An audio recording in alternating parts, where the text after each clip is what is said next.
regional hoje, se a Jaqueline ou o Gilmar, que vão estar fazendo a apresentação inicial. Além dos temas, né, que a gente vai tratar, a gente vai dar um feedback sobre aquele formulário, né, daquela pesquisa de avaliação de possibilidade da execução do plano de parto, tá? Acho que são esses os pontos. Oi, boa tarde, doutora. Boa tarde, pessoal. Então, Tudo bem, agradecer, João? né? Bem, graças a Deus, você, doutora. Então, agradecer mais uma vez, né? A presença de todo mundo. E aí, não sei como está organizado, doutora. O projeto vai falar inicialmente, né? E aí a gente complementa aqui, né? É isso. Exatamente isso. Certo. Uhum. Aí do projeto e da utilização do SUS, eu que vou apresentar aqui. Ótimo, Tá obrigada. bom. Obrigado. Então, gente, nós vamos começar falando sobre o projeto, né?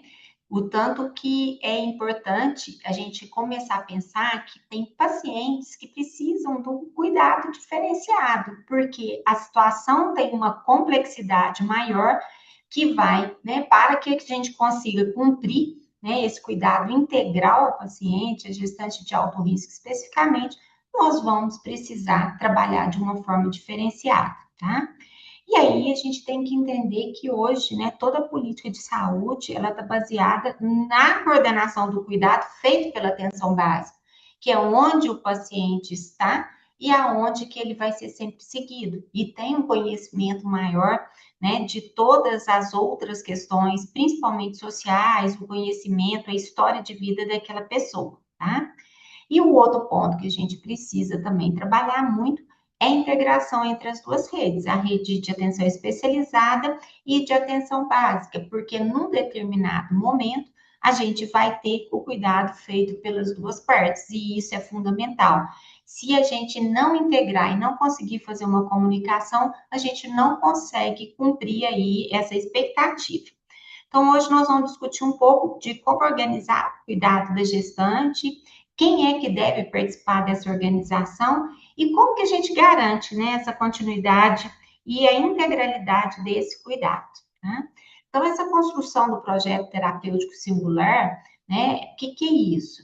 Primeiro, é uma ferramenta que a gente prevê que tem um cuidado interdisciplinar. Então, por aí a gente já vai ver o quanto que a gente precisa trabalhar a formação da equipe para que a gente consiga fazer isso. Utilizando, né, utilizado por organizações de saúde voltadas a um usuário específico. Então, ele não vai ser feito para todo mundo, né? Porque senão a gente teria que ficar o tempo todo discutindo sobre os pacientes. Então, ele vai ter um núcleo específico de pacientes em que isso vai fazer muita diferença, porque a necessidade dele é diferenciada. Então, para isso, precisa considerar a sua singularidade, o contexto social, o contexto familiar e clínico, tá?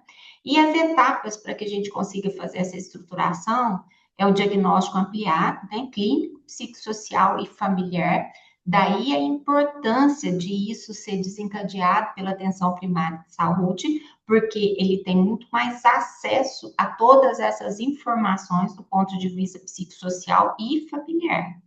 A gente definir quais as metas que a gente pretende alcançar, qual que é a responsabilidade de cada um nesse papel, porque é aquela velha história, né? Responsabilidade que é de todo mundo não é de ninguém.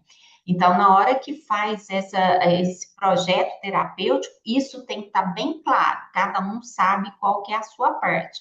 E precisa de reavaliação, porque a situação é complexa e pode ter mudanças aí nesse meio do caminho. E para quem que a gente vai utilizar, né? Gestantes com condições clínicas complexas. Aqui, gente, a nossa maior experiência nisso são com as diabéticas tipo 1, né? Que são pacientes que exigem da gente, né, uma mudança muito grande do que ela vinha fazendo por uma vida toda. Então, esses casos, normalmente, a gente aplica muito o projeto terapêutico singular. A gente chama a família, a gente vê quem quer realmente o apoio. O serviço social é fundamental, a psicologia é fundamental, porque muitas vezes a gente encontra essa paciente que ela ainda não conseguiu aceitar e lidar com a doença dela, tá? Outra coisa que também é muito comum, né, as situações de vulnerabilidade social, que está muito ligada aí à questão hoje da drogadição, né? Então, são pacientes que exigem da gente, como sistema de saúde, uma abordagem muito diferenciada. Se a gente ficar só do ponto de vista clínico, a gente não vai conseguir nenhum resultado com essas pacientes, tá? Baixa adesão ao acompanhamento, às vezes eu recebo assim, o encaminhamento para alto risco, o paciente não vem no pré-natal, eu falo assim, por que que alguém acha que ela viria, né, aqui no pré-natal de alto risco? Então, a gente tem que pensar quais são as ações que a gente faz próximo da paciente para que a gente consiga melhorar isso, né? O que que a gente vai fazer? Tá? O histórico de perdas gestacionais, porque uma paciente que vai ter muito medo dessa gravidez. Então, essa questão psíquica dessa paciente, com certeza, ela vai ter um peso muito grande, porque essa paciente tem medo da repetição dessa história. E hoje, né, de uma forma muito acentuada, os transtornos mentais associados, que a gente tem que, de alguma forma, conseguir trabalhar ou pelo menos ter um olhar diferenciado para essas pacientes, tá? E o que, que a gente vai querer? Quais são os objetivos da gente poder trabalhar com um projeto terapêutico singular? Reduzir a mortalidade materna e fetal, porque quando a gente consegue uma adesão dessa paciente aos cuidados, quando a gente consegue suprir aquilo que muitas vezes não é assim, aquilo que o paciente consegue fazer. Um exemplo prático, como eu falei com vocês, que a gente trabalha muito com a questão do diabetes. Às vezes ela não está seguindo a dieta, a gente fala assim, a paciente não aceita. Não, na verdade, às vezes ela não tem a comida, né? Então não adianta eu fazer um papel, uma prescrição, uma orientação, se ela não vai conseguir seguir aquilo. E como sistema de saúde, se a gente pensar dessa forma, né, que é o previsto dentro desse projeto terapêutico singular, é uma preocupação do sistema de saúde. Por isso a importância do serviço social e da psicologia nesses pontos, tá? Ajudar na organização do planejamento de como que essa paciente vai lidar com esse momento de vida dela. E com isso, a gente vai estar garantindo o cuidado integral dessa pessoa, né? A gente vai melhorar a adesão ao tratamento. A partir do momento que a gente consegue criar um vínculo com a gestante de confiança, não só de cobrança, não que cobrança não tenha que existir, ela tem, né? E em alguns momentos a gente vai precisar pegar mais pesado nisso, mas a partir do momento que cria o vínculo, ela sabe que a gente importa com ela e a possibilidade dela aderir àquilo que a gente está orientando se torna muito maior. E a gente precisa organizar esse fluxo entre atenção primária e atenção especializada. A gente tem que lembrar que a gente tem um instrumento super importante, né? Que é o próprio cartão de pré-natal, que hoje é o modelo atual, a gente consegue escrever nele, né? Agora ele tem algum espaço, mas nada impede que a gente coloque ali um papel a mais, se a questão for falta de espaço, e não pode ser isso que justifique, né?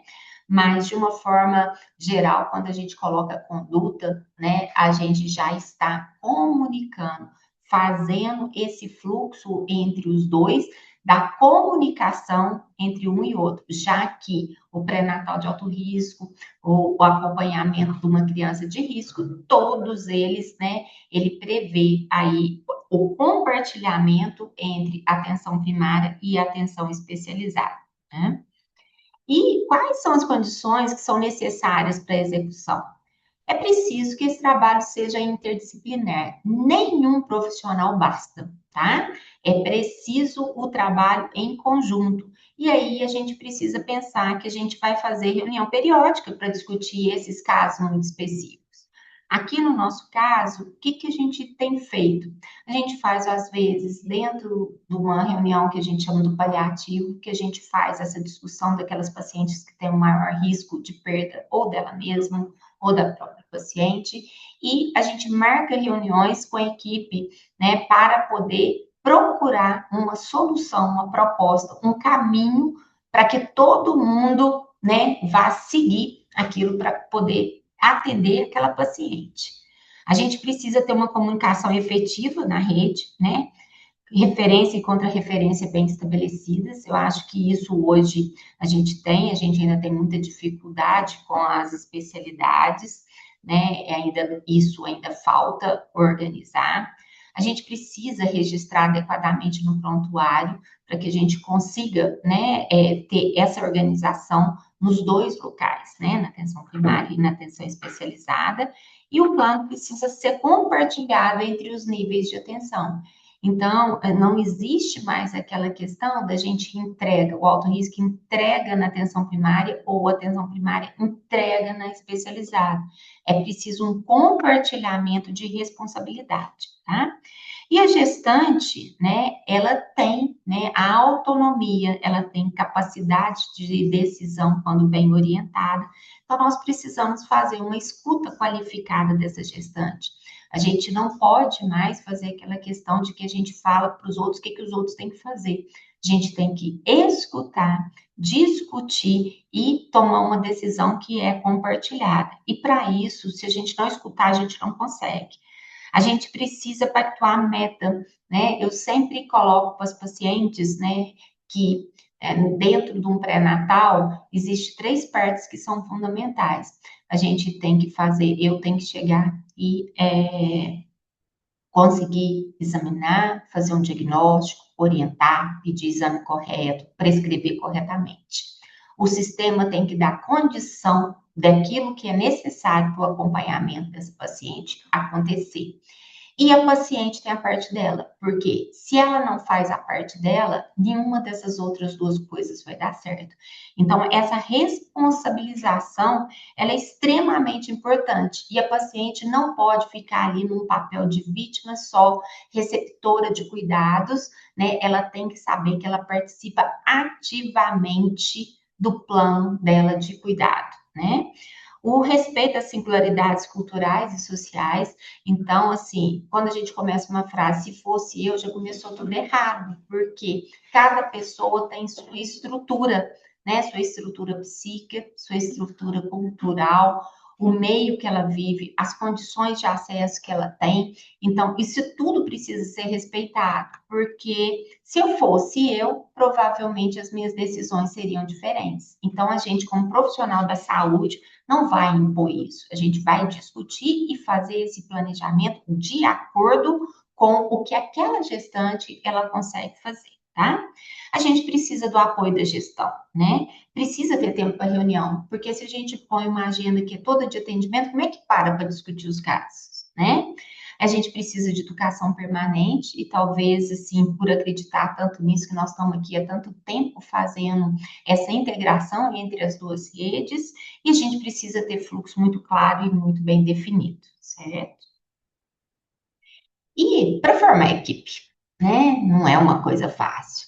A gente fala tanto de liderança como se fosse alguma coisa assim que eu acordo hoje e resolvo que vou fazer assim. E não é, né? É extremamente difícil, é uma construção de longo prazo, né? E o primeiro ponto é que a gente precisa ter um propósito. E o propósito é que é o combustível para mover isso, que é o elemento chave para motivar pessoas a seguirem numa única direção.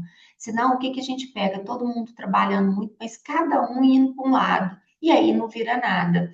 Então, a primeira coisa é a gente alinhar qual que é o nosso cuidado, qual que é o nosso propósito ao cuidar, né, de quem a gente está cuidando. A cultura da organização, ela é extremamente importante. A gente consegue perceber isso, né, quando a gente recebe de um lugar, de outro, de outro. A gente vê que tem lugares, né, que essas crenças e valores, eles são mais compartilhados. Então, eu não sei se dá para a gente falar, nesse caso da cultura da organização, sobre a atenção primária à saúde. Talvez a gente fale das unidades da atenção primária à saúde, que a gente consegue perceber, né, pelo cuidado que a gente está aqui vendo na atenção especializada, como ele é diferente entre os vários locais. Talvez precisasse ter uma organização da gestão maior, mas isso também pode e deve ser trabalhado, né, em cada unidade. Tem jeito da gente ver quem que é a liderança ali e puxar para uma cultura organizacional que realmente valorize o cuidado da paciente. O objetivo precisa ser comum, né? A gente precisa saber o que é que nós queremos, ter uma visão clara desse resultado. Todos que integram a equipe precisam compreender o objetivo, né? Porque senão fica cada um atirando para um lado e não ter dúvidas, né, de qual a direção que vai seguir, para que todo o esforço, né, ele seja feito numa única direção, né? A gente vê muitos exemplos, né? Quando a gente vai ver, por exemplo, um barco, todo mundo remando, se um remar para o lado errado, né, aquilo atrapalha o desempenho de todo mundo. Então, esse alinhamento, né, para ter um objetivo comum, ele é extremamente importante. Precisamos ter definição de papéis e processos, né? Os papéis ajudam a definir responsabilidade individual e os processos ajudam a ganhar performance e corrigir falhas. A gente ainda trabalha muito falando de pessoas. A gente tem que falar a responsabilidade de cada indivíduo dentro do cargo ocupado e a gente precisa trabalhar os processos para que isso aconteça em todos os lugares, tá? Sem um atrapalhar o outro, né? Ter um alinhamento aí de direção. A gente precisa também ter comprometimento com o resultado e execução. As equipes comprometidas, elas fazem o resultado acontecer. Não é porque elas têm mais condição, porque a condição é muito parecida entre os lugares, o acesso. O que muda é o empenho em cada um conseguir, né, acessar cada uma dessas coisas. Então, cada indivíduo precisa compreender o que está dentro do seu domínio, né? Falar em trabalhar em equipe não é todo mundo fazer de tudo, é cada um fazer aquilo que lhe cabe, aquilo que é da sua formação. Porque se fosse para todo mundo fazer tudo igual, não precisava ter formações diferentes, né? O que precisa expandir em conhecimento, né? Eu não sei isso, eu preciso melhorar isso, quem que vai me ajudar, como que eu vou desenvolver, porque as responsabilidades, elas são da gestão, mas elas também são muito individuais, né? Porque às vezes a gente vê com o mesmo acesso resultado muito diferente. Aquelas pessoas que envolvem, se comprometem e correm atrás, tá? Habilidade, atitude. Então, o comprometimento com o resultado deve estar alinhado com a execução. A gente precisa trabalhar isso. Sem trabalhar essas coisas, a gente não vai falar em formação de equipe. E a liderança é um elemento com maior influência sobre os resultados da equipe, porque você precisa puxar as pessoas que não estão envolvidas, você precisa organizar para que essa direção ela seja tomada, tá? Você não tem que fazer tudo, você tem que saber o que é responsabilidade de cada um, ajudar, mas também cobrar para que isso seja executado. E a liderança é responsável por manter a equipe focada no propósito, né? Todos nós passamos por momentos de vida diferentes, período de maior empenho e menor empenho, então isso é preciso ser puxado para que a gente consiga aí ter. E só existe liderança, né, para cumprir esse papel. Se for para ele fazer o operacional, na verdade, não precisava ter um papel diferenciado de liderança, certo? Então, temos dois modelos principais de trabalho em equipe: o atendimento que é multidisciplinar e o interdisciplinar. O multidisciplinar, nós vamos ter todos os profissionais. Na verdade, não existe diferença de escala de profissionais, tá? O que que muda? É que na multidisciplinar, né, cada profissional vai lá, as várias especialidades vai lá, e cada um faz o que tem que fazer, atuando, pensamento, tratando da parte dele, né, do paciente que vai lhe caber. Então, se eu sou médica, eu faço a parte médica, se eu sou enfermeira, eu faço a parte da enfermagem, se eu sou fisioterapeuta, eu faço a parte da fisioterapia. Mas cada um vai lá e fala uma coisa para o paciente, e o paciente continua fragmentado, né? Com o que cada um fala. Então, é um modelo que ele tem o mesmo custo, né? Por ter os mesmos profissionais, mas o funcionamento dele é muito aquém daquilo que se espera quando você tem essa disponibilidade de recurso, tá? Então, qual que é o modelo que nós precisamos tentar alcançar? O interdisciplinar, que esses mesmos profissionais, cada um se desfaz da sua individualidade, ele se aproxima, complementa, tem um sentido de cooperação e interdependência. Eu sei que a minha ação sozinha, ela é muito menor do que quando eu consigo compartilhar com a ação das outras especialidades que estão trabalhando comigo, né? E aí a gente tem contribuição muito diversificada, né? E isso faz a gente aumentar de uma forma exponencial a nossa condição de resolver situações.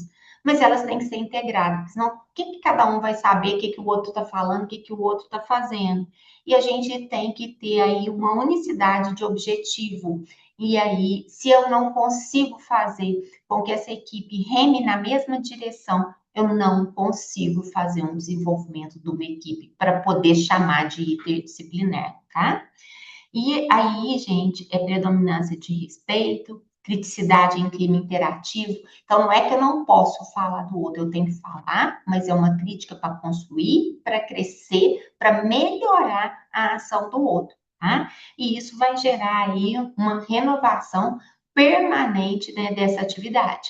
Então, é esse o modelo que a gente precisa começar a trabalhar, porque aí a gente vai ter realmente uma melhoria dos processos, tá? E quando a gente pensa, né, o que, que a gente tem de gente para fazer isso? Qual que é a composição? Na atenção básica, né, aqui está descrito o quê? Aquilo que está disponível, ou no próprio centro de saúde específico, e aqueles que estão lá, né, da equipe multidisciplinar, que às vezes não estão no próprio local, mas têm as referências daquele local. Então, nós precisamos sempre usar todos da equipe. Cada um está lá por um motivo. Então, o que é a ação? Eu espero que o médico tenha a mesma função do agente comunitário de saúde? Óbvio que não, tá? Eu espero que o enfermeiro tenha a mesma função do que o dentista? Não, tá? Cada um tá lá por um motivo, mas todos têm uma função, senão não deveria estar lá, senão isso seria um desperdício. Então a gente tem que começar a entender que se tem alguma parte dessas que não funciona, como que a gente vai fazer para funcionar? Porque o que não dá é para desperdiçar, tá? E na atenção especializada, nós temos a parte obstétrica de alto risco com toda a equipe, e aqui é um dos problemas que a gente tem, né? Que é a especialidade diária, né? Porque a gente tem uma diferença muito grande entre ser referência de alto risco e entre a gente ser um centro de especialidade em que faz parte disso. O centro de especialidade não faz parte mais da política, eu já apresentei numa outra vez. No estado de Minas, a gente não tem uma quantidade grande e a gente não é isso. Então, de alguma forma, nós vamos precisar, junto da gestão, achar uma solução para essas especialidades necessárias aí para esse acompanhamento conjunto, tá? E o serviço social tá lá. Aqui, né, eu já falei com vocês, como atenção especializada do PROMAI, a gente tem a parte médica, de enfermagem, de fisioterapia, a parte da psicologia, do serviço social, da nutrição. Então, a gente conseguiu fazer uma equipe, mas a gente não tem os especialistas médicos nas áreas afins. Isso é uma deficiência muito grande que a gente tem. Por quê? Porque a gente não é credenciado como centro de especialidade médica e parece que na política do Estado, né, não existe aí essa possibilidade, tá? E a gente tem a rede intersetorial, né, o CRAS, o CREAS, o Conselho Tutelar, o Serviço de Apoio à Mulher em Situação de Violência, que ela vai servir a todos, né, quando específico. E aí a gente vê quantas vezes a gente precisa acionar o Conselho Tutelar, né, o CRAS, o CREAS, então isso tudo precisa ser discutido dentro da equipe. E aí, né, a gente pensou em como colocar isso tudo na prática, né? E também, né, eu acredito que vai ficar para cada um de cada centro de saúde pensar o que que pode fazer com essas informações de trabalhar internamente. E, né, depois está solicitando da organização, da coordenação da atenção primária, que talvez pense numa política que leve isso tudo em consideração, tá? Agora, né, o Gilmar vai falar para a gente sobre a utilização do ESUS na gestação, o que que é, qual que é a finalidade existir, então ele vai estar explanando isso para a gente, tá? Boa tarde, pessoal. Antes do ESUS, a gente conseguiu um relato do PTS de um enfermeiro, né, que realiza, acho que até para fazer um pouco mais para a prática isso. E aí eu vou só compartilhar a tela aqui com vocês. Quero agradecer a possibilidade, dizer que a Gisele, que trabalha com a gente aqui na saúde mental, ela está presente na reunião também, fica à vontade para compartilhar, viu, Gisele? Ai, acho que caiu a noção. Está me ouvindo, Gisele? Ah, é que deu uma travadinha aqui. É...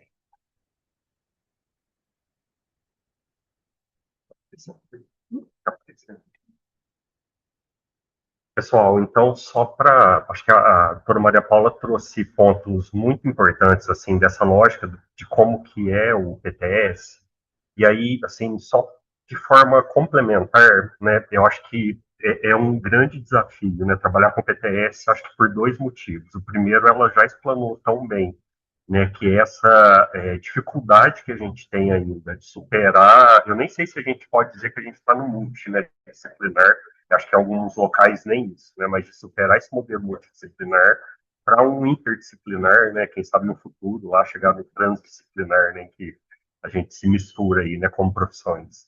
Mas além dessa questão, né, dessa perspectiva desse trabalho interdisciplinar, é também superar a visão biomédica que ainda está muito enraizada, né, inclusive na atenção primária, né.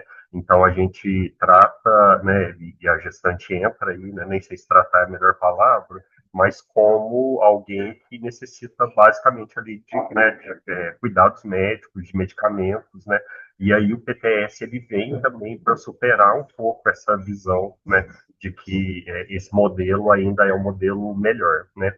E aí a gente precisa enxergar no PTS e o que a gente vê muito assim, né, é que a gente começa a ver as grandes dificuldades, né, e entende que aquele caso mais complexo nem sempre ele tem as suas potencialidades.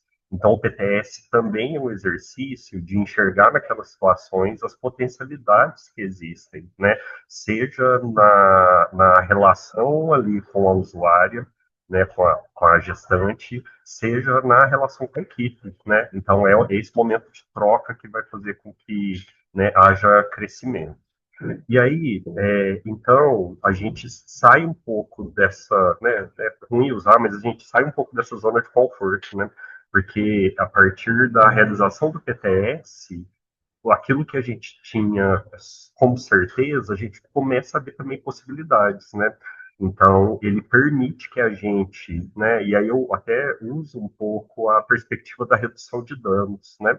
Porque em alguns casos, eles não têm soluções fáceis, né? E às vezes a gente nem vai conseguir soluções definitivas. E aí pensar na redução de danos, né? Inclusive para a gestante também, né? Em especial quando a gente fala nas questões de saúde mental, né, usuários de droga, né, e a gente vai ver no relato que eu vou trazer a seguir, então a gente percebe que chegar ao resultado positivo nem sempre é um resultado definitivo, né, mas no meio do caminho a gente conseguiu produzir algumas coisas que fazem sentido, né. E aí o PTS, então, começa a fazer com que a gente enxergue essas grandes diferenças, né? E, aparentemente, onde tinha pouca coisa para a gente fazer, né? Então, acontece muito, né? Assim, lá na unidade, parece que aqueles casos mais complexos, né? Isso deve acontecer também na especializada, muitas vezes a gente não tem muito o que fazer, parece, né? Mas na hora que você senta ali com a equipe, né, e aí começa a ver as possibilidades, na verdade, o que a gente percebe é que a gente tem é muito trabalho, né? Não é pouco trabalho, tá? E aí, só para, né, antes de colocar a fala do Jorge, lembrar que tem um tanto de condições, né, como a doutora Maria Paula disse, né, e aí os determinantes sociais são, né, jogam na nossa cara toda hora, né, do quanto existem condições aí que estão interferindo no dia a dia e não existe outro serviço, né, que consiga enxergar essa realidade da gestante que não seja atenção primária. Então, assim, a especializada pode ter uma visão ali do que a gestante traz, né? Mas é a atenção primária com o agente comunitário, né? Com esse vínculo territorial que consegue enxergar, né? As reais condições, né? Sejam ali, né? De moradia, alimentação, saneamento, mas inclusive também as familiares, né? E aonde essa pessoa está inserida na comunidade, né? Se ela, né, tem questões que pesam na conduta em relação a ela, né? Seja a religião, muitas vezes o tráfico, né? Outras vezes as condições de trabalho, então tudo isso interfere, tá? A gente fez um convite, né? A Maria Paula até mandou ontem para a gente, assim, a gente estava terminando de alinhar, e aí São Sebastião do Paraíso tem alguns exemplos legais de PTS. A gente trouxe um, e aí vocês vão ver o relato, o Jorge, eu acho que ele não conseguiu estar presente, né? Você, Jorge, qualquer coisa, grava, então, um vídeo para a gente, e aí ele apresenta para a gente um caso, então, de uma gestante, né? Que é usuária de drogas, vocês vão ver que tem pontos falhos no PTS, né? E aí eu acho que isso faz parte do processo, né? Mas eu acho que é interessante para a gente enxergar onde eles conseguiram chegar. E eu acho que para sair o áudio, eu vou ter que parar de compartilhar aqui rapidinho e vou compartilhar uma guia, uma guia do Ed, que aí vai aparecer, vai sair o som, né? Se por acaso não sair o som, vocês me avisam, por favor, tá?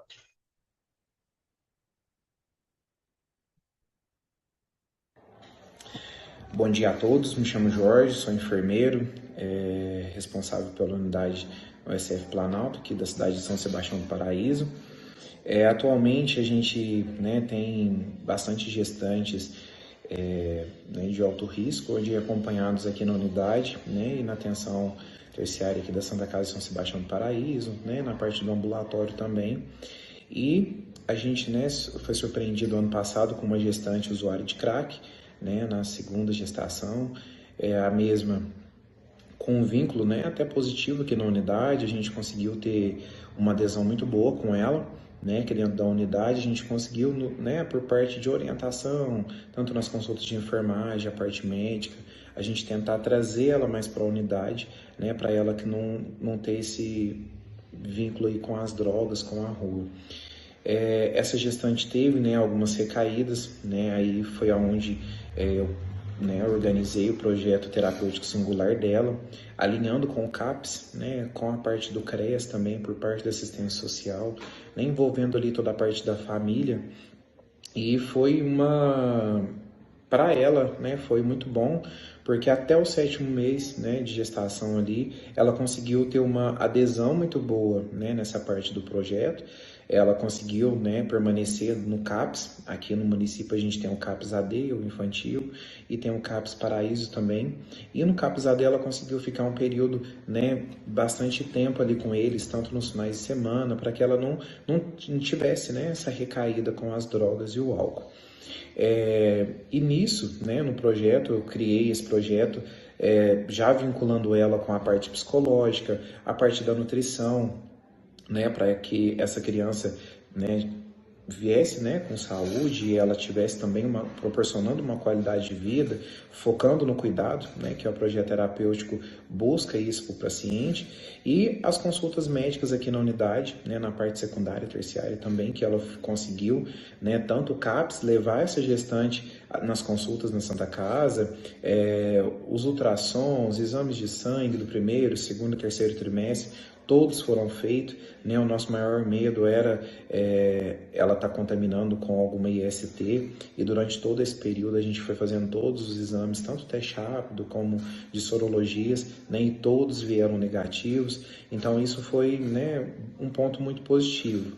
Ali no 7º, né, para o 8º mês de gestação, ela teve uma recaída muito grande, onde teve problemas familiares, né, onde o CREAS, o CRAS foi acionado. Né? Então, como eles já estavam todos cientes desse projeto, né? Como que foi uma abordagem boa, porque eles conseguiu, né, trazer a mãe dela, o filho também veio junto, a gente conseguiu abordar toda essa parte familiar. Então, ali a gente viu a importância que tem esse projeto terapêutico singular, não só para gestante, mas com outros pacientes que também, né, se encontram em vulnerabilidade, tanto, né, de saúde e parte social também. E aí nisso a gente, né, conversou com a mãe até aqui estava muito desestabilizada, né? A gente também orientou para a parte psicológica, encaminhamos a criança, né? Acionamos o conselho tutelar, então envolveu a rede toda, né? Então por isso que a gente fala que o SUS é rico, né? A gente tem que aproveitar bastante dele, porque a gente trabalhando em equipe, a gente consegue tanto ajudar o próximo, né? Ver resultados, e isso proporcionar, né, a qualidade de vida que a gente tanto almeja para os nossos pacientes. E nesse finalzinho dessa gestação, infelizmente ela voltou para as drogas, né? Voltou para a casa do parceiro, que até então ela não sabia quem era o pai, mas segundo ela, era esse cara que é usuário e tudo mais. E a gente perdeu no finalzinho, né, dessa gestação, a gente perdeu o vínculo porque ela saiu aqui do bairro, né, passou para outra unidade, até entrei em contato com outra enfermeira, a enfermeira fez buscativa, ainda conseguiu, né, tá levando ela para Santa Casa, ela ainda conseguiu, né, ter essa parte de cuidados ali dentro da Santa Casa. Teve o bebê, né, infelizmente ele foi para adoção, e hoje o que a gente, né, sabe, né, de notícias, tanto da família que ainda permanece aqui na área, é que ela voltou para as drogas, né, infelizmente.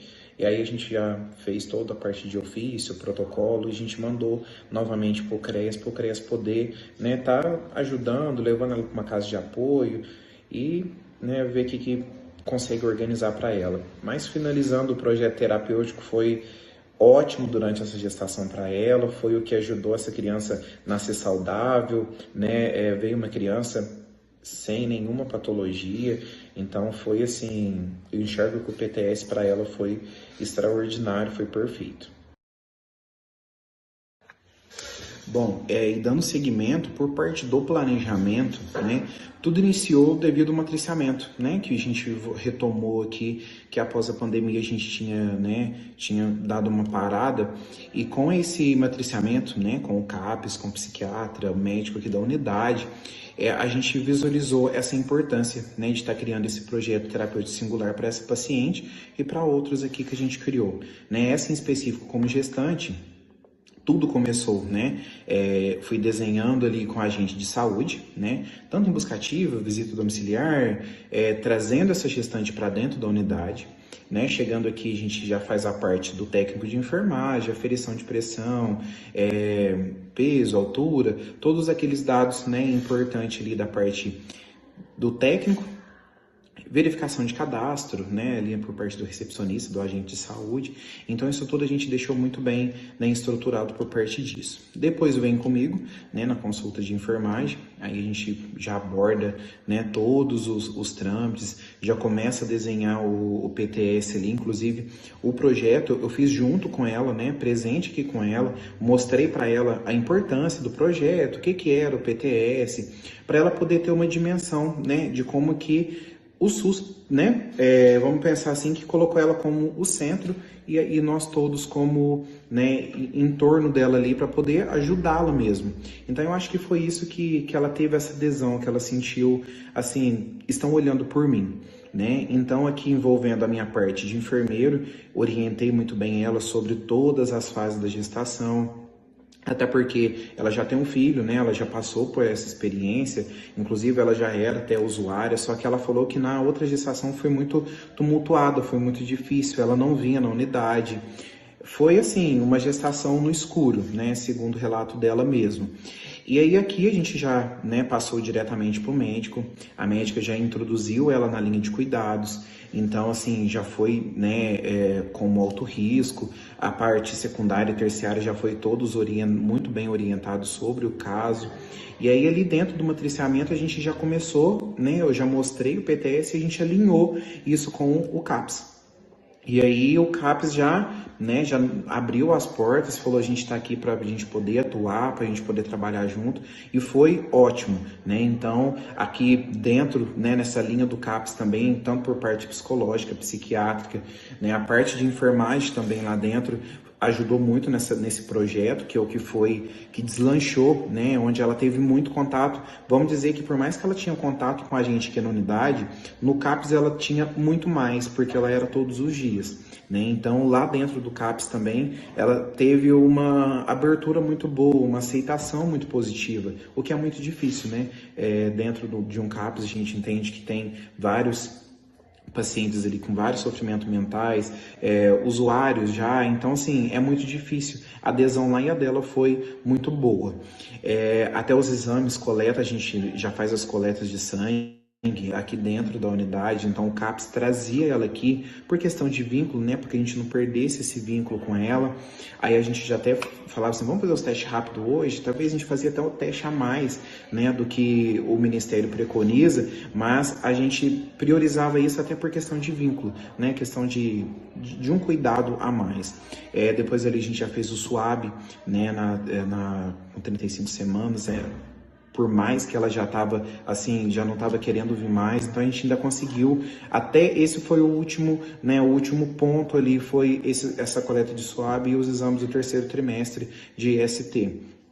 Então envolveu, né, toda essa parte, desde a elaboração, o que a gente espera que seja algo assim, vamos dizer, tranquilo, né, e a hora que a gente está desenvolvendo esse projeto, a gente fala assim, opa, eu vou ter que adaptar isso aqui, eu vou ter que organizar de uma certa forma que por mais que eu planejei, não foi o que eu esperava. Então é algo que a gente pode, né, tá sempre modificando ao longo do projeto, que é importantíssimo para que tenha uma adesão positiva, né? Então, a elaboração do projeto, a gente faz todo o planejamento, né, pensando por parte do PDCE, que, né, toda a parte de planejar, executar e modificar, né, e por fim a gente avalia e vê se foi eficaz ou não. Então, por parte de eficácia, a gente pensa que o bebê hoje, né, é um bebê que foi adotado, que é sadio, e ela, por mais que não teve essa efetividade como a gente esperava, a gente conseguiu ainda ter, né, ofertar para ela uma qualidade maior do que na outra gestação.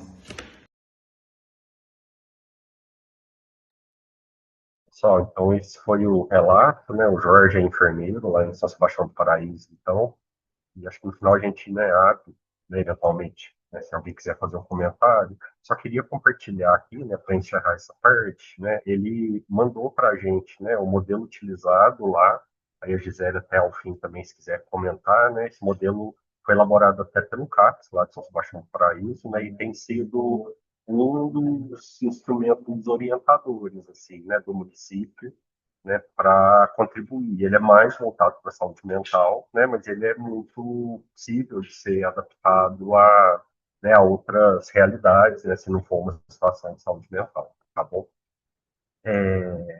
Então, né, do PTS, eu acho que é isso. E aí vou falar rapidamente também do ESUS, né? A gente jamais vai conseguir esgotar, né, tanto o PTS como o ESUS num tempo, né, razoavelmente curto que a gente tem hoje, mas em relação ao ESUS, é reforçar, né, a gente tem discutido aqui ao longo dos anos, né, essa importância do cuidado com a gestante, né, e essa fala é mais para reforçar que o cuidado ele passa também pelo correto registro, né, daquilo que está sendo produzido, né? Isso faz muito sentido, né? Pensando em várias situações na continuidade do cuidado, no monitoramento de indicadores, né? Então a gente tem uma ferramenta potente em mãos, né? Que é o ESUS, e ainda bem que ele surgiu, né, já há algum tempo, e a sua utilização, então, faz parte, né, desse cuidado, né? Então, o que que a gente tem, né, quando a gente tem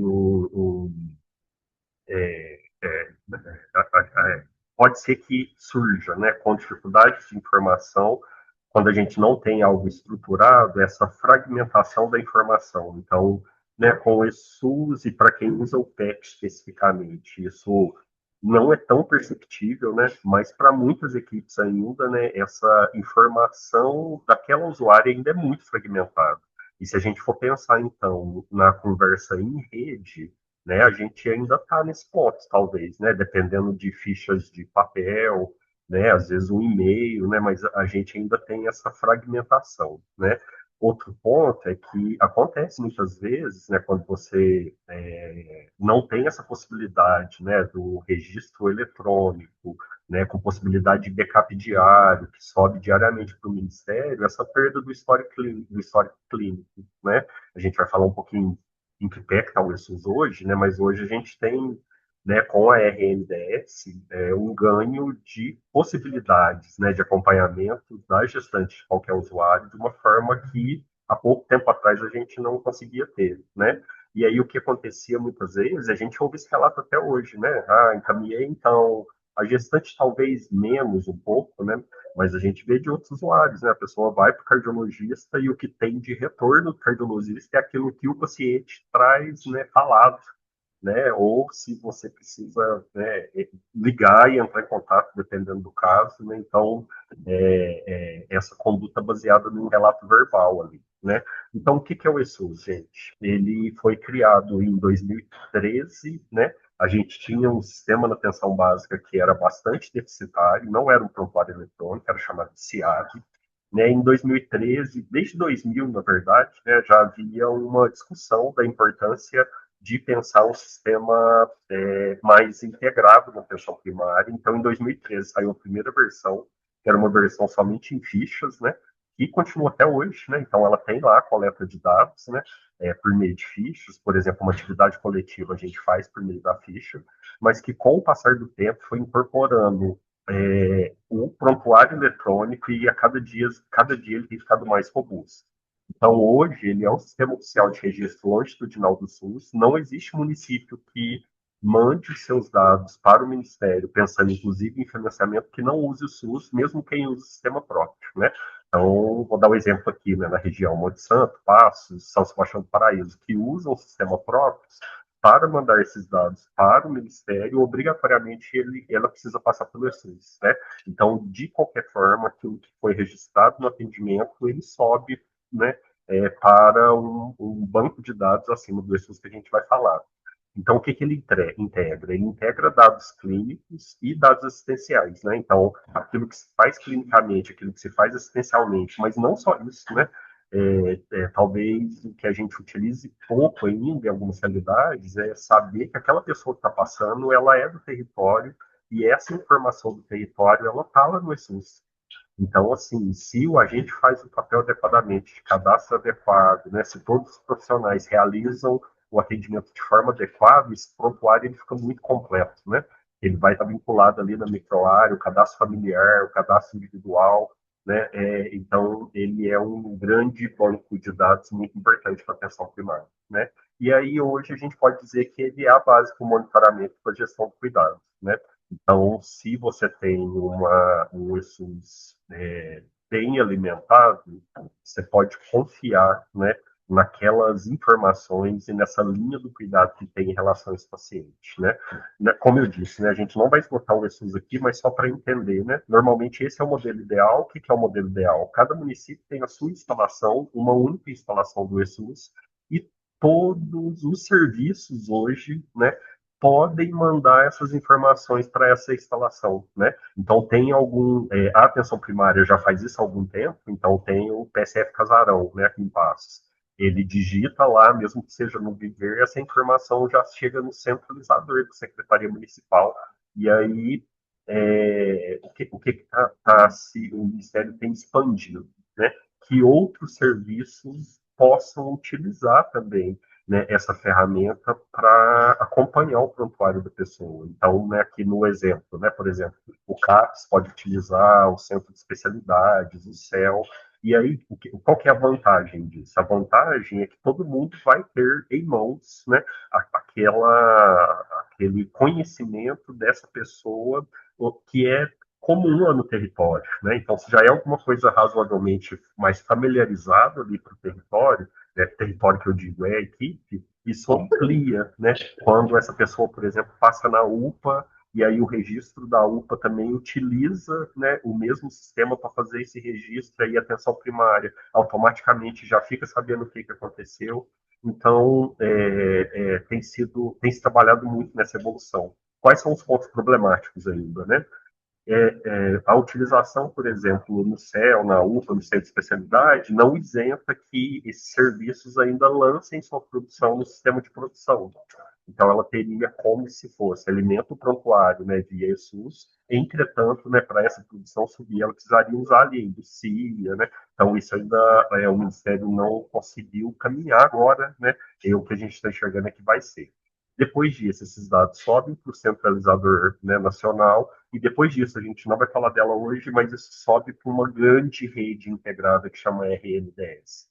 qual a grande vantagem da RNDS? É que já acontece hoje, né, uma pessoa que passa aqui em Passos e que muda lá para Fortaleza, no Ceará, né, e estando integrado, e se Fortaleza já for integrada à RNDS, ela consegue todas as informações. Então, ele é um prontuário nacional já, né, quando o município já está integrado à RNDS. Tá? E aí vamos falar de duas funções importantes do ESUS, né? Primeiro, essa função clínica, que às vezes a gente não enxerga, né? A gente entende ele como um sistema de informação que vai trazer dados para a gente, mas ele tem essa função clínica muito forte. O que que é? Ele permite que a gente continue o cuidado, porque todas as informações vão estar registradas lá, independente se foi a participação da gestante num grupo lá na atividade coletiva, se foi uma visita do agente lá no domicílio, na visita domiciliar, se foi um atendimento com a psicóloga lá da equipe multi, se foi o atendimento médico. Então, tudo isso, no decorrer do tempo, vai estar registrado lá. Isso permite que seja rastreado informações, então você sabe, né, se o médico encaminhou ali para a nutricionista deu o retorno, está, né, é possível rastrear. E isso traz uma grande segurança clínica e assistencial, né, que você sabe que o enfermeiro fez aquele procedimento, que o nutricionista fez aquele atendimento, né, e que aquele exame que você pediu, aquele medicamento que você prescreveu, né, ele vai estar registrado nesse sistema de informação, né. O que que acontece quando esse registro não é adequado, né? A gente tem, então, né, em especial, né, essa gestante que o Jorge trouxe, por exemplo, é um exemplo, né? Nesses casos de risco, né, as falhas, elas se agravam, né? Então, quando a gente não tem esses registros adequados, né, as falhas ficam mais evidentes ainda, né? E, assim, as coisas que eu estou dizendo aqui é o que a gente vivenciou até muito tempo atrás, né? Os campários de papel, né? Ou então nesses sistemas fragmentados, que é, não sei onde está o exame da pessoa, não sei qual foi a conduta do médico que estava aqui mês passado, que teve mudança de profissional, né? Então, acontecia muito duplicidade de intervenção, né? Então a gestante passa lá na unidade básica, está com suspeita de dengue, aí, né, eventualmente não resolve a situação, ela vai para a UPA e não sabe se já fez o exame ou não. Então, assim, acaba sendo uma otimização da assistência, além de uma economia do serviço também, além da fragilidade documental, né? Quando a gente não tem um sistema que vai registrando essas informações, a gente está até esperando um parecer do CRM, né? A gente já conseguiu do Corém. Né? O Corém ele já fala que não precisa imprimir papel, mas né, no CRM a gente não tem essa resposta formalizada ainda. Então, o prontuário é o prontuário. Né? Você não precisa preocupar mais né, eu estou dizendo, né, como enfermeiro, né, a gente fez essa consulta aqui em nível de regional, a gente já teve, então, você decidir aquela fragilidade do papel, né, de se perder com o tempo, né, de rasgar. E aí, no pré-natal, né, no pré-natal a gente pode dizer que vão ter várias coisas que podem ser feitas, né, eu vou até mostrar rapidamente no final, né, o registro de consulta e evolução, o histórico obstétrico estruturado, a estratificação de risco que é automática, né, dependendo do CID ou do CIAPA, se coloca a gestante já sai do risco habitual para outro tipo de risco, além do acompanhamento longitudinal e temporal dos exames, né. No puerpério, né, é mais ou menos a mesma lógica, né, mas aí você tem esse monitoramento materno, né, a questão do aleitamento, o planejamento reprodutivo, a questão da saúde mental, né, ligado, pode também vir na gestação, né, mas que no puerpério às vezes se fortalece um pouco, né, com alguns quadros, então isso é muito possível de ser aplicado. Vou falar muito rapidamente também, né, tempo passa rápido, de um caso clínico ilustrativo, né, é uma gestante com risco habitual que começou precocemente o pré-natal, entretanto, está com exames laboratoriais com alteração, né? Quando essa informação não está integrada, o que se percebe é que algumas situações podem ser que fiquem mais frequentes, né? Quais são elas, né? Se você não tem esse controle, né, de uma forma fácil e estruturada na unidade, né, o que acontece é que esse encaminhamento necessário, às vezes, ele vai acontecer tardiamente, né? Outra coisa que pode acontecer é ter que repetir exames que já foram feitos, né? Não, então já tinha feito lá, né, exame, né, fechar ciclos, os exames para comprovação, e aí, eventualmente, né, se perdeu, não teve resposta. Então, isso é outro ponto. É, Aí, e com isso, né, o que acontece? Né? O atraso nas condutas, e isso muitas vezes, né, pode ocasionar graves problemas, tanto para o gestante como para o bebê, além do aumento de risco assistencial. E quando a gente tem uma informação essa informação mais integrada, o que, que acontece? Né? Tem identificação precoce do risco, né? As condutas são muito mais oportunas, os serviços tendem a ficar muito mais integrados, e isso aumenta muito, né, a integração materno-infantil. Tá? Além dessa função clínica, né, a gente pode falar também de uma função gerencial, né? E aí, eu até já trouxe algumas coisas, mas basicamente é isso, né? O que que o sistema ajuda a gerenciar? Ela ajuda a gente a entender melhor o território, né? A gente consegue acompanhar, né, em tempo real qual é a produção da equipe dos profissionais e, além disso, claro, né, o monitoramento dos indicadores. Estou falando pouco dos indicadores para a gente não focar neles, né? Focar muito mais em processo, mas ele é a oportunidade da gente monitorar os indicadores, tá? Então, lembrando que hoje a gente tem um indicador específico que é composto por 10 boas práticas na gestação do puerpério, né, com o novo financiamento. E aí, né, a gente tem discutido isso já com os coordenadores, da importância de pensar no processo de trabalho como um todo, né? Não só focar ali nos indicadores e não só focar em produção do SUS, né? Isso é importante, mas está longe de ser o essencial, né? O essencial é a gente conseguir melhorar nesse cuidado da gestante e da puérpera, tá? Não vou passar aqui, são 10 pontos, né, mas estão ligados ao atendimento, atendimento precoce, né, peso e altura, hipertensão, visita domiciliar, aplicação de vacinas, os testes rápidos, né, o puerpério, lá, a visita do puerperal, a visita durante o puerpério e o atendimento odontológico, tá bom? Muito rapidamente também, não vou falar do sistema aqui, mas aqui estão algumas telas só para vocês lembrarem, né, para quem acessa isso, que são algumas das funcionalidades do ESUS, né? Primeiro que a gestante abre um campo específico aqui em cima que fala do pré-natal, parto e puerpério, e aí toda vez que essa gestante passa no atendimento, essa abinha, ela é aberta, se é um atendimento de pré-natal, onde está o nome, esse nome é fictício, viu, gente? É uma versão de treinamento, onde está o nome da Bianca aqui, é a folha de rosto, e o que, que a gente pode ver aqui? Um alerta de vacina atrasado já, um mini cartão, quando a gente clica nele, abre um cartão maior ainda, né? Aqui embaixo, essa parte é muito importante, né? E muito interessante, que é a aba de avaliação lá dentro do SOAP, né? O SOAP é a estrutura do ESUS que fala de por que, que a gestante procurou atendimento, o S, subjetivo, o que, que eu estou avaliando ali no caso do profissional, que é o objetivo, o A, que é o meu diagnóstico ali, seja de qualquer uma das profissões, né? E o P, que é o plano, né? E essa aba de baixo é o plano. O que, que a gente faz no SUS, né? A gente prescreve os medicamentos, solicita os exames, pode imprimir o atestado, né? Então, são várias funcionalidades. Ao fim da consulta, é possível fazer o agendamento, né?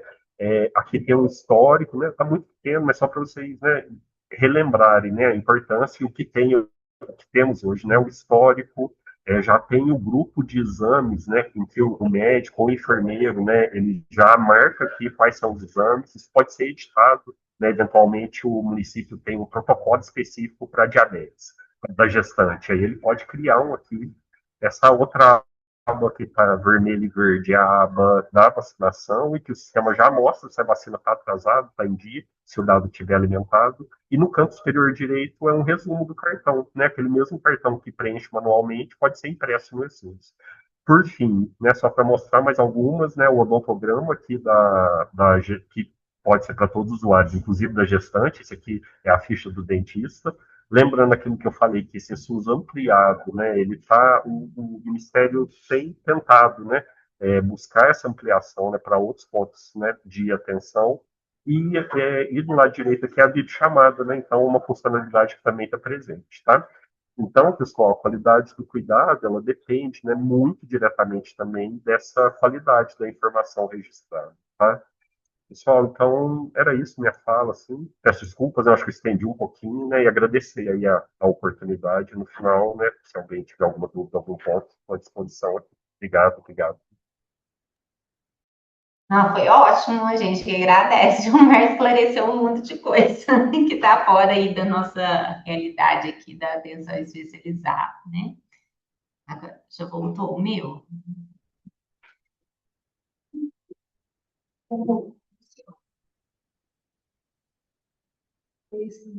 É.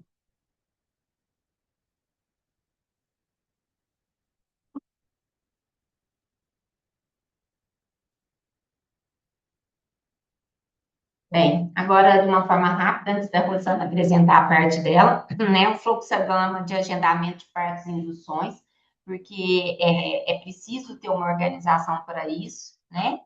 Então, encaminhar a gestante para avaliação na maternidade com 36 semanas para agendamento de cesariana eletiva conforme indicação clínica. Então, aquela que é iterativa 2, aquela que é pélvico, né, aquela que tem alguma alteração, as que são de alto risco, normalmente elas já estão com a gente. Então, a gente já faz esse agendamento dentro do sistema. Por que que isso é importante? Porque a gente distribui um número de procedimentos por dia. Por quê? Para a gente conseguir fazer num tempo, essa paciente não ter um jejum prolongado, nem nada disso. É para uma organização realmente do serviço. Aí, o que é importante? Se ela é de passos, ela tem entrada direta, né, na maternidade. Então, é fazer só no receituário, encaminho para avaliação da data da interrupção, agendamento e organização, tá?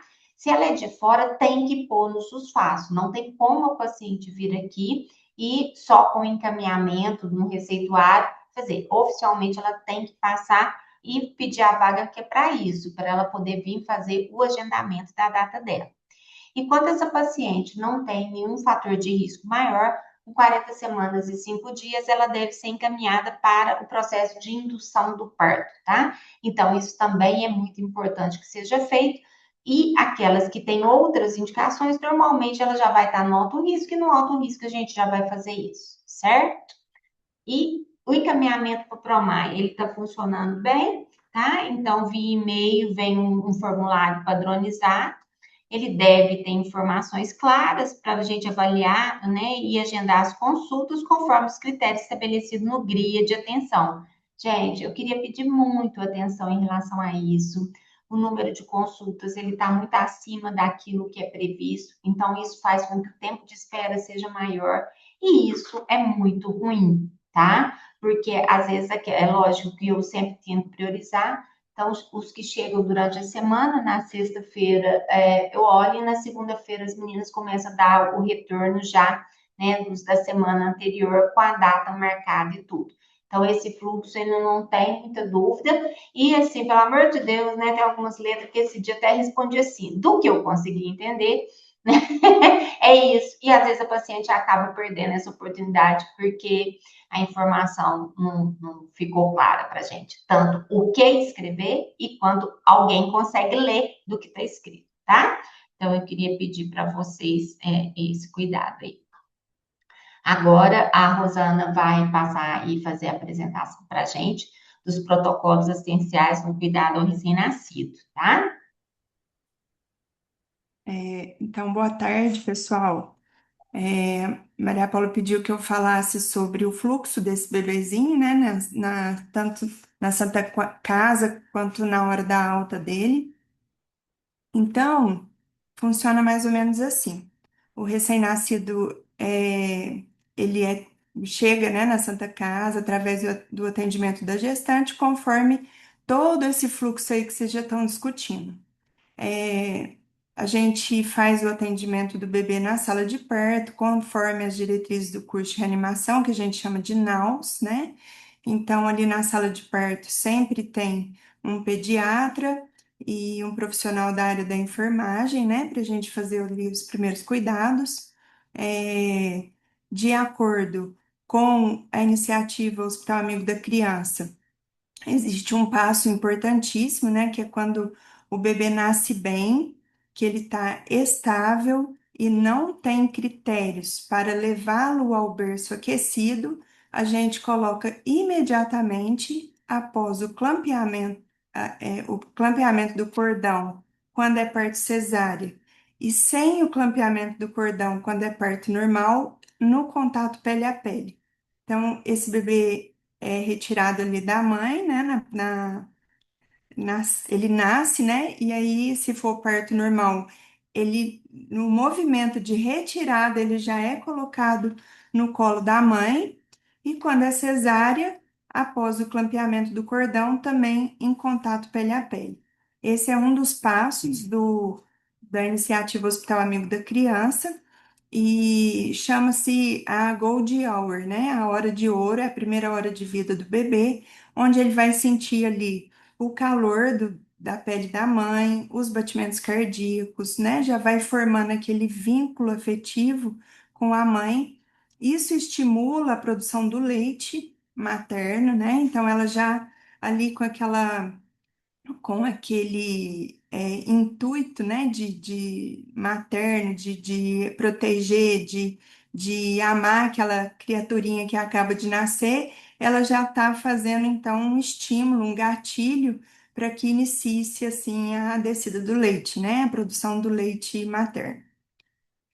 O primeiro exame do recém-nascido é feito com 6 horas de vida. Ali, na hora que nasce, logicamente que nós vamos fazer o primeiro exame, né? A gente vai olhar o neném, fazer a ausculta cardíaca e fazer tudo que for preciso.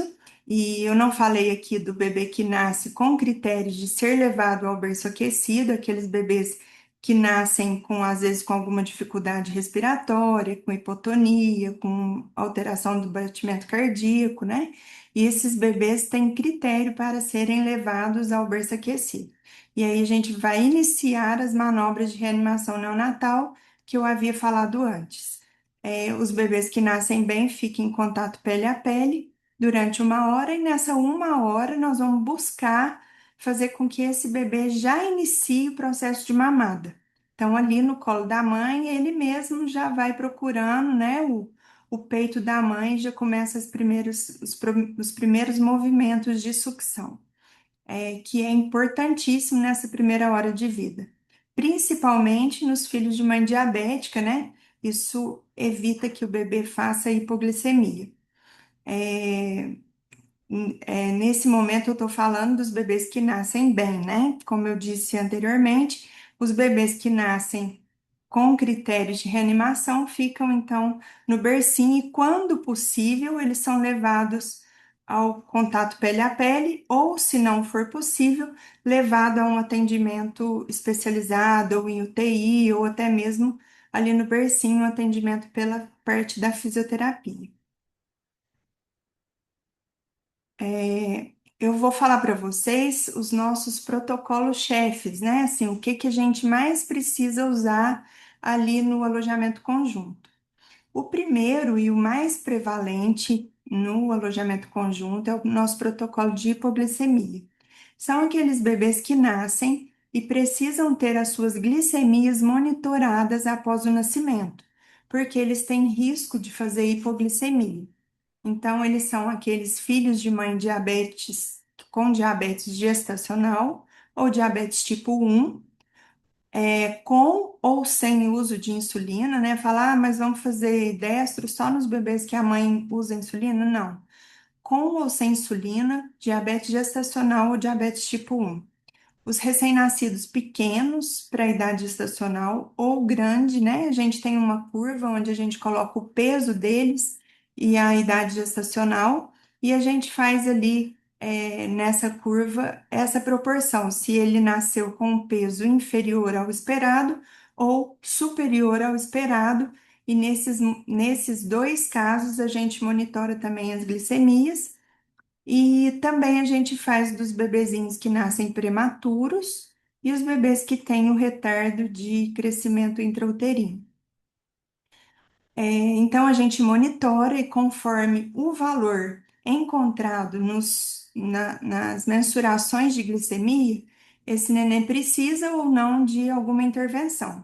Muitas vezes as hipoglicemias são tratadas com leite materno mesmo, você leva o neném para mamar, ou, se necessário, com solução de glicose a 40% na boquinha, né? A gente coloca para o bebê tomar aquela glicosezinha, ou então com fórmula láctea, quando não existe a possibilidade do leite materno. E, e aí a gente trata, e depois de 1 hora que o bebê teve esse tratamento, a gente vai mensurar novamente para ver se essa glicemia foi corrigida. Caso não tenha sido corrigida, aí novas outras condutas serão realizadas, aí já num ambiente que seria ideal de semi-intensiva ou até mesmo de terapia intensiva. O protocolo de risco infeccioso é o nosso segundo protocolo em termos de prevalência. Então, são aqueles bebês que as mães apresentaram os seguintes fatores de risco. Então, aquela mãe que entrou para a sala de parto e está com febre, esse é um dos critérios. A bolsa rota maior que 18 horas, outro critério. A mãe que foi diagnosticada com coriomielite, a gente também tria o bebê. Cultura positiva para estrépito do grupo B na 34ª semana de gestação, sem tratamento, né? Porque quando essa mãe foi solicitado para ela essa cultura na 34ª semana e ela tem positiva, faz-se um tratamento, então algumas delas não têm tempo hábil de fazer o tratamento, e aí a gente acaba tendo que triar o bebê para ver se essa bactéria contaminou ali o líquido amniótico, ou até mesmo o bebê, né? Mães com infecção do trato urinário ativa, aquelas que estão chega, né? Às vezes tem queixa urinária, mas não fez exame de urina, e aí foi diagnosticado naquele momento do parto com uma infecção urinária sem tratamento, ou até mesmo aquelas que foram tratadas, mas não foi feito controle de cura. Então, eu tratei uma infecção urinária 10 dias atrás, mas não fiz uma urina para ver se melhorou. Então, essas também a gente considera como um fator de risco e a gente faz as triagens do bebê. Esses nenéns, esses recém-nascidos, eles devem realizar a triagem infecciosa e essa triagem a gente colhe hemograma, hemocultura e proteína C reativa, que são os 3 exames que nós necessitamos para jogar em um score, que chama score de Rodwell, e ali nesse score a gente vai pontuar se o bebê faz 1, 2, 3 pontos. E dependendo da pontuação, a gente interpreta como sepse precoce, advinda da gestação, ou não, a gente descarta a possibilidade de sepse precoce. Com 6 horas de vida que é feito esse exame, que a gente aguarda toda a circulação fetal do bebê se restabelecer, né? Toda a circulação do bebê se restabelecer, e aí a gente aguarda 6 horas e colhe a primeira triagem. 24 horas após a primeira triagem, a gente faz, então, novamente um hemograma e um PCR, uma proteína C reativa. Nesse segundo momento, não colhemos hemocultura, só hemograma e o PCR, que é 24 horas após a primeira. Na segunda triagem, também jogamos no score de Rodwell, né, para ver se pontua, se esse bebê tem alguma infecção ou não. E aí a gente interpreta se houve a contaminação do recém-nascido e se é necessário iniciar o tratamento para a sepse precoce. Em si, fazendo o diagnóstico de sepse precoce, nós sabemos que o patógeno mais prevalente nestes casos é o estrepto beta-hemolítico do grupo B. Então, nós iniciamos para o bebê uma droga que é chamada de ampicilina, que todos conhecem, né? Que é uma penicilina semissintética. E também iniciamos gentamicina para cobrir o bebê dos germes urinários, que são normalmente Escherichia coli, Klebsiella, Proteus. Então, a gente faz uma cobertura geral do bebê, ampicilina e gentamicina. Caso a hemocultura cresça alguma bactéria, aí nós vamos suspender um ou outro. Por exemplo, cresceu uma Escherichia coli, suspende a ampicilina. Cresceu um estrépito, a gente suspende a gentamicina. E aí nós vamos fazer o tratamento por 7 a 10 dias, conforme a clínica do bebê. O terceiro protocolo, né, estou seguindo em termos de prevalência, é o nosso protocolo de icterícia. A gente examina o bebê, né, a icterícia quanto mais precoce, mais grave. Se ela iniciar nas primeiras 24 horas de vida, normalmente são icterícias graves. A icterícia que acontece após o 5º dia de vida, ela é mais benigna, né? Mas aí ali o bebê fica de 24 a 48 horas após o nascimento e a gente todos os dias faz o exame físico desse bebê sem a roupinha para a gente observar todos os pontos, mas principalmente a icterícia. E existem ao exame físico as zonas de Kramer, que é zona 1 a cabecinha, zona 2 já a raiz dos membros superiores e o tórax, zona 3 a barriguinha, zona 4 é, a perninha e zona 5 lá no pezinho já. Aí a gente vai discutir se esse bebê tem compatibilidade ABO, RH ou ambas, né? E aí a gente vai fazer a interpretação por essas tabelas, acho que não está muito nítido aí os números, mas são tabelas extraídas da Sociedade Brasileira de Pediatria, e são duas tabelas, uma por horas de vida e idade gestacional, e outra só por idade gestacional. Então, a gente vai ver aqui pela idade gestacional se é indicação de fototerapia ou de exsanguíneo transfusão, que é um procedimento que a gente nem usa muito mais. A gente já fez muita exsanguíneo transfusão antigamente, mas hoje em dia, com os aparelhos novos que a gente tem de fototerapia, é muito difícil que um bebê alcance níveis de exsanguíneo transfusão. E, e por horas de vida, então, nas 24 horas de vida, quando a icterícia aparece, os níveis de indicação de fototerapia são menores, né?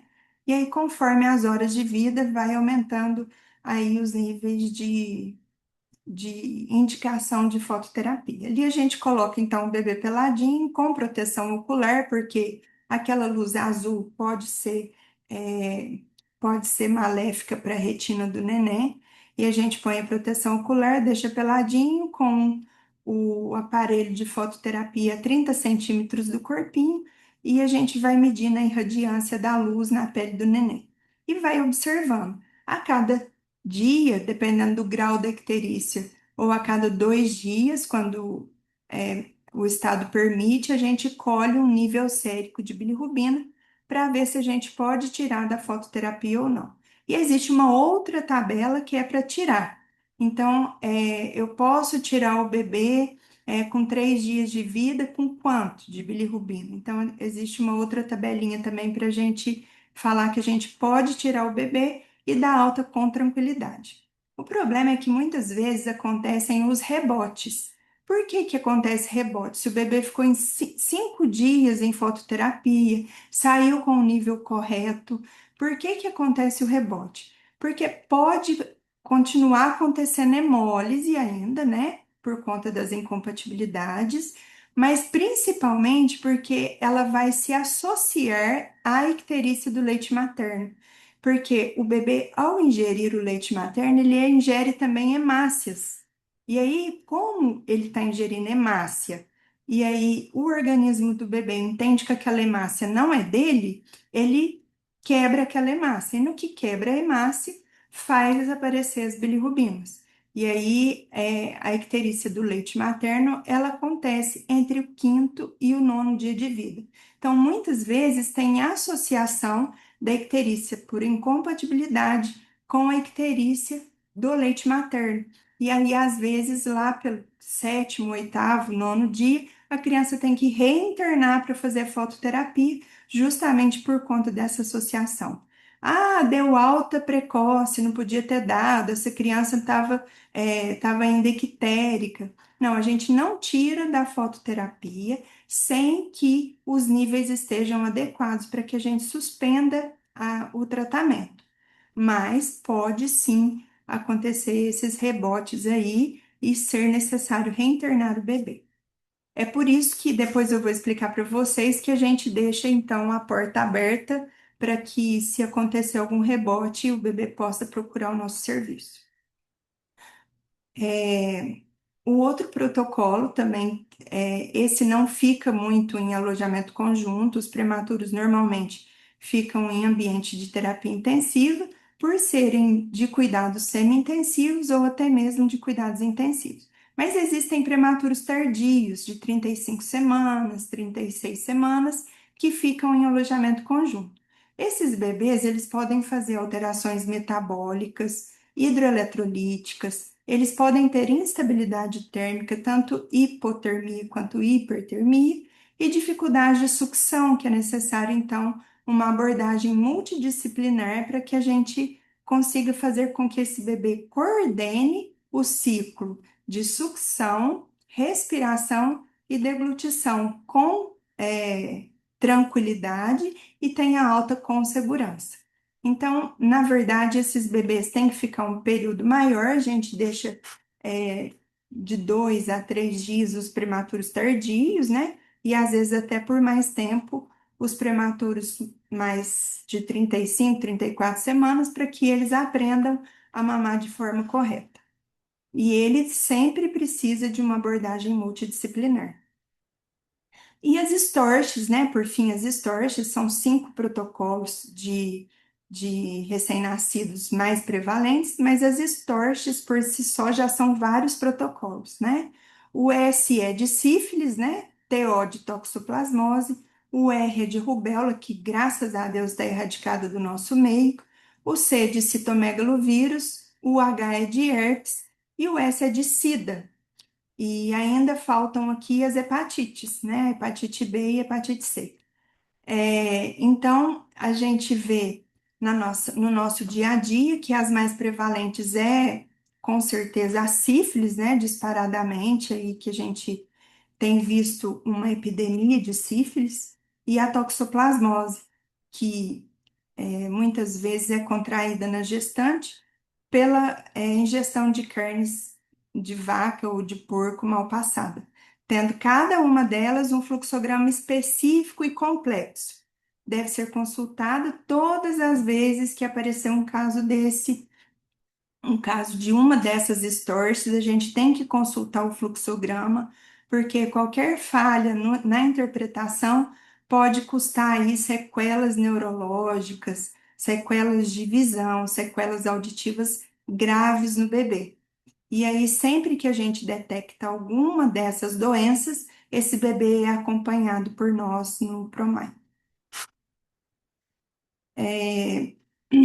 Aqui o fluxo do bebê, né, dentro do hospital, o que que pode acontecer com ele? Quando ele está no alojamento conjunto, ele pode ir de alta direto para o domicílio, ele pode receber uma transferência interna dentro do nosso serviço do Hospital da Mulher e da Criança, ele pode então precisar de uma UTI neonatal, ou ele pode ser um bebezinho que está tratando uma sepse, ou um bebê que está tratando uma icterícia que está mais arrastada, e aí ele pode, então, terminar o tratamento na enfermaria de pediatria. E transferências externas são as transferências é uma transferência de cuidados que a gente pode transferir para outro hospital, em alguns casos, mas principalmente nos casos de fototerapia, né, que a gente às vezes transfere, às vezes, para Cássia, Piuí, para fazer a fototerapia no hospital da cidade, às vezes por algumas questões sociais, né, dos pais. E também a gente pode transferir o cuidado para algumas clínicas que fazem fototerapia domiciliar. A gente não dá alta para esse neném, a gente faz uma transferência de cuidado para que aquela pessoa que esteja recebendo aquela criança se responsabilize pelo tratamento, pela efetividade do tratamento e por todas as complicações do tratamento que podem acontecer. Quais são, desculpa, quais são os critérios para a alta do alojamento conjunto? Então, esse bebê tá lá, a mãe ganhou neném, bonitinha, parto normal, como que a gente, ou cesárea, como que a gente pode dar alta para esse neném? São nenéns que estão estáveis, né, do ponto de vista metabólico, aquela criança que não tem mais risco, então, de fazer hipoglicemia. Do ponto de vista infeccioso, melhorou a sepsis, melhorou a infecção, foi triado, não tem nada, tá bonitinho. Paciente que está normotérmico, não está fazendo nem febre, nem hipotermia, e paciente que está sem vulnerabilidade social. Quantas e quantas vezes a gente mantém o bebê internado porque a gente detecta alguma situação de vulnerabilidade? E aí a gente mantém até que isso se resolva, por isso a importância, eu vi vocês falando sobre serviço social. Eu nunca imaginei em toda a minha vida que o serviço social fosse ser uma parte tão importante do nosso trabalho como é. Eu não consigo mais ver a minha vida funcionando sem a equipe do serviço social. Preferencialmente a gente dá alta em aleitamento materno exclusivo, né? A gente é um hospital com iniciativa Amigo da Criança, né? Então a gente tenta, porque a gente sabe dos benefícios do leite materno, o quanto ele é importante para o bebê, o quanto tem benefícios a curto, médio e longo prazo, né? E a gente vê aí que o bebê pode ter uma perda de peso de até 10%, que isso é dentro do esperado. Todo bebê que nasce perde um pouquinho de peso, porque ele nasce com o pulmãozinho cheio de líquido, e esse líquido vai sendo exalado, né? E aquele líquido que está no pulmão pesa na hora do nascimento, na hora que ele está ali, né? E assim ele vai diminuindo a quantidade de líquidos no corpo do neném e ele perde mesmo, não tem como não perder, nascer e no outro dia já ganhar peso. Mas a gente espera uma perda de no máximo 10%. Então a gente dá alta com essa perda de peso dentro do esperado, ou então com o bebezinho em ganho de peso já, quando é aqueles bebês que ficam por mais tempo. Sem icterícia ou com níveis de bilirrubina dentro da margem de não indicação de fototerapia. Então, tá ictérico, mas tem ali uma bilirrubina de 7, de 8, que não indica a fototerapia. A gente pede para essa família ficar de olho nesse bebê e caso evolua, né, a gente explica direitinho como que olha a icterícia e caso evolua essa icterícia para trazer de volta para a gente avaliar. E, após a realização de todos os exames e testes clínicos pertinentes ao quadro clínico encontrado pós-nascimento. Então, às vezes é um bebê que nasceu e no momento do parto a gente viu que tem uma artéria umbilical única. Aí nós vamos pedir ultrassom de rins, vias urinárias, né? A gente viu que é um bebê que teve uma toxoplasmose aguda, nós vamos fazer um ultrassom de crânio, fundo de olho. Então, todos esses exames estão contemplados no nascimento desse bebê e nós vamos fazer todos esses exames e os testes clínicos, que é teste do coraçãozinho, teste do olhinho, teste da linguinha, e às vezes, até se ficar mais de 5 dias internado, já sai até com a coleta ok do teste do pezinho. Então, todos os testes e exames de acordo com o bebezinho. E aqui é um ofício, né, que a gente deixou na portaria da Santa Casa, só para a ciência de todos, né? Então, é um ofício que todos da Santa Casa, inclusive a gestão de acesso, os pediatras, sabem dessa normativa, né, desse fluxo. Então, a gente coloca aqui os recém-nascidos pós-alta hospitalar desta instituição é, isso é muito importante, porque não são bebês nascidos em outros serviços, são bebês que nasceram na Santa Casa. Nós definimos que todos estes recém-nascidos, nascidos aqui, poderão procurar diretamente o pronto atendimento de pediatria após 7 dias da alta hospitalar. Então, não é 7 dias de vida. Se o bebê ficou internado 3 dias, teve alta no quarto dia, ele pode voltar até 7 dias após a alta dele. E quando ele tem as 3 seguintes queixas. Primeira delas, e mais prevalente, é a icterícia neonatal precoce. Então, esse bebê que tem icterícia, ele pode voltar ao serviço para ser reavaliado e, se necessário, coletado novos exames.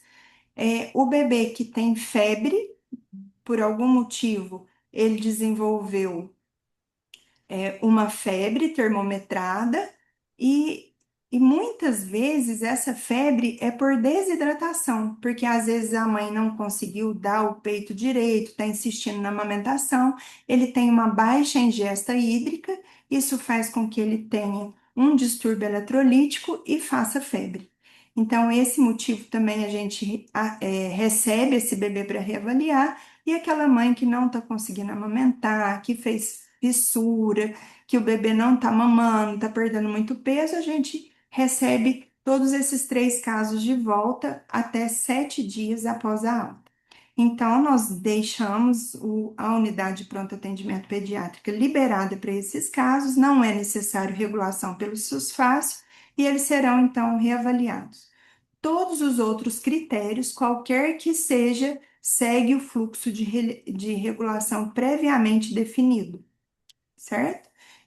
Todos os bebês, após esses 7 dias da alta hospitalar, devem procurar a UPA de Passos ou a UPA do seu município ou o pronto atendimento do seu município Jornal de para Saúde, que Fabiana? seja direcionado para nós aqui. Oi, quem tá falando? Oi, É, bom, Priscila. tem Tudo bom. tem um microfone ligado aí. Os Espera aí só critérios um pouquinho. Oi?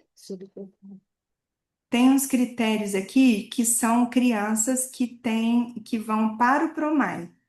Então, são os bebês recém-nascidos que tiveram asfixia perinatal. O que que é asfixia perinatal? É o bebê que recebeu um Apgar menor ou igual a 4 no quinto minuto de vida. Prematuro com peso ou igual a 1.500 ou idade gestacional menor que 33 semanas. Os bebês que são pequenos para a idade gestacional menor que 1.800 gramas.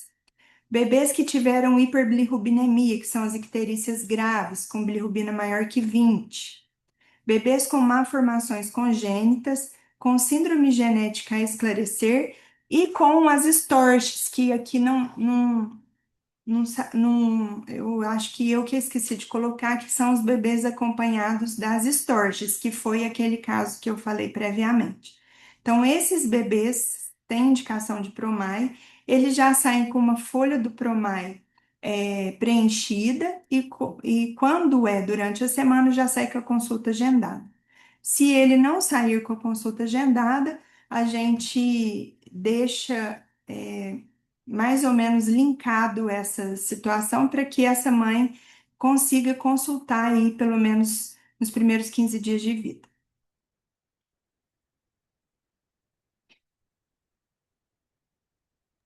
Bem, obrigada, Rosana, pela apresentação, né? Eu acho que faltou só o vídeo. Ah, isso. Eu ia colocar, né, que a Jaqueline vai dar esse feedback aqui e depois a Rosana olhou um vídeo atualizado sobre essa mudança, né, da resolução do engasgo, que a gente vai pôr durante 3 minutinhos, porque senão tem que tirar a apresentação e pôr outra, tá, Rosana? Por isso que aí vou manter Ah, essa ordem. Mas a gente vai pôr e depois eu também vou pôr ele disponibilizado no Saúde em Rede, o link que ela me mandou, para que todo mundo tenha acesso e a gente possa informar as famílias, né, para que elas fiquem mais seguras, né, de como lidar com isso. Então, Jaqueline, eu queria te pedir para poder estar conduzindo a questão do feedback do formulário que a gente encaminhou. Pessoal, boa tarde. Aí a gente vai dar um feedback rapidinho, né, sobre o retorno que nós tivemos do formulário. Me sinto preparada para fazer orientações sobre a via de perto. A gente teve 64 respostas, né? Pode passar, por favor. E aí, com relação à formação, a gente destacou, né, a formação da enfermagem com 34 respostas. Também tivemos respostas de profissionais médicos, fisioterapeutas, biólogos, né, profissionais que estão atuando na coordenação da atenção primária, profissionais com ensino superior completo e graduando em urgência e emergência. Com relação ao local de atuação, das 64 respostas que nós tivemos, 52 profissionais referiram atuar na atenção primária, 16 municípios, né, foram contemplados nas respostas dos profissionais, e aí, dentre eles, destaca-se Passos, com 22 profissionais respondentes. Pode passar, por favor. E aí, na questão, acredito que o parto normal, na maior parte das vezes, é melhor que a cesárea?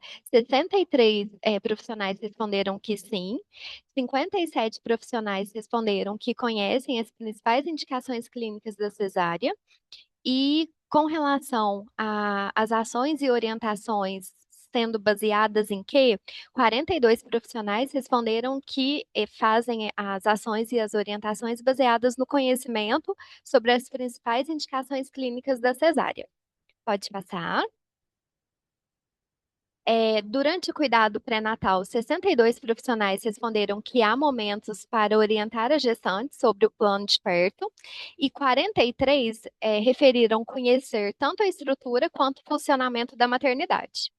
Pode passar?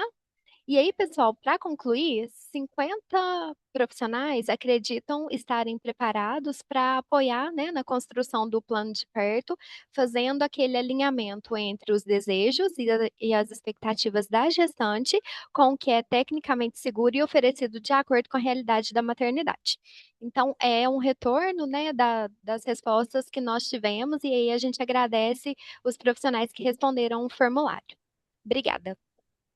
Bem, respondendo, né, vendo esse formulário, primeiro agradecer pelo número de pessoas que respondeu, foi um número bastante significativo. Parece que a questão da dúvida do que orientar não é aquilo que é prevalente, a disponibilidade do horário, né, na organização do serviço de fazer também. Tiveram 21 profissionais que colocaram não conhecer a estrutura e o funcionamento da maternidade. Então, para esses, né, a gente vai deixar disponibilizado aí, se quiser fazer uma visita guiada, porque eu acho que isso ajuda demais da conta a entender na hora de orientar. E colocar que esse formulário, né, a resposta dele foi um pouco diferente do que a gente estava esperando, porque ele ainda não está retratando o que a gente vê na realidade. Então, se não existe, né, essa dúvida do que orientar, se tem um tempo previsto para isso, então eu acredito que possa ser melhor, né, assim, orientado, realmente as pacientes virem com um plano de parto e a gente pôr na nossa prática diária, né, para que a gente realmente avance um pouco mais nisso, tá? Então, de saber que a orientação está adequada, eu fiquei muito feliz. E agora eu quero ficar mais feliz ainda, conseguindo enxergar isso, né, na prática do que a gente vê, do que a paciente chega, tá? Agora a gente vai colocar aqui o vídeo e depois eu vou disponibilizar o link que a Rosana me passou aqui dentro do Saúde em Rede, porque eu acho que na orientação dos cursos de gestante é uma coisa boa para os pais terem, tá? Para poder aumentar aí a tranquilidade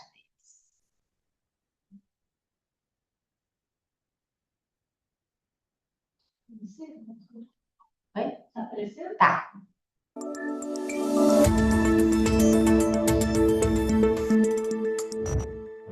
Uma criança que está engasgada ou com obstrução repentina das vias aéreas, causada por algum corpo estranho, ou um líquido, por exemplo, leite, bloqueando assim a sua respiração.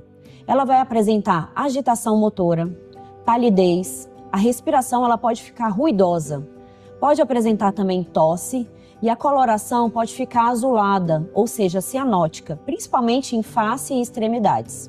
O que fazer? Primeiro, verifique se você e a criança estão em segurança. Mantenha calma e chame o socorro pelo SAMU, ligando 192. Se o bebê está tossindo, com vontade de vomitar, emitindo algum som na respiração, estimule-o a tossir. A tosse é o melhor meio para que ocorra a desobstrução das vias aéreas. Agora, se o bebê não emite som, nós devemos realizar as manobras de desengasgo. Como realizar a manobra de desengasgo em bebê com menos de 1 ano de idade, que esteja acordado? Temos que colocar o bebê de barriga para baixo no seu antebraço. Apoie esse antebraço na sua coxa, mantendo a cabeça do bebê ligeiramente mais baixo que o corpo. Realize 5 golpes nas costas do bebê, no meio das costas, na altura do tórax. Exerça uma força similar a uma tosse para que o objeto seja expulso das vias aéreas. Agora vire o bebê, apoiando-o no outro braço e faça 5 compressões moderadas no tórax, ali no centro do peito, até que o objeto seja expelido ou o bebê fique desacordado. Abra a boca do bebê e veja se consegue ver o corpo estranho.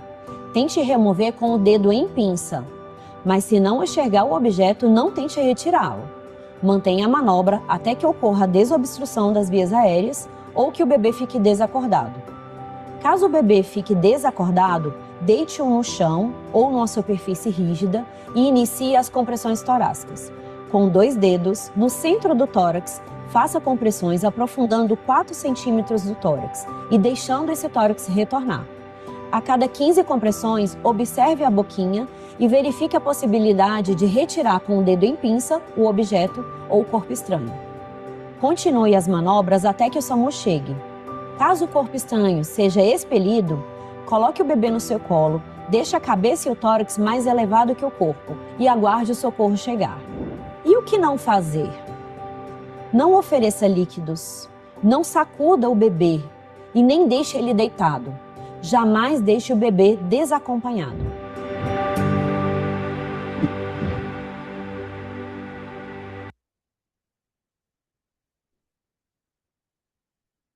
Bem, então hoje encerrando nosso dia, agradeço a presença de todos vocês, né? Aí, Jaqueline, se você quiser encerrar. Pessoal, então a gente gostaria, né, de reforçar o agradecimento, a parceria com o Promai e a participação de vocês.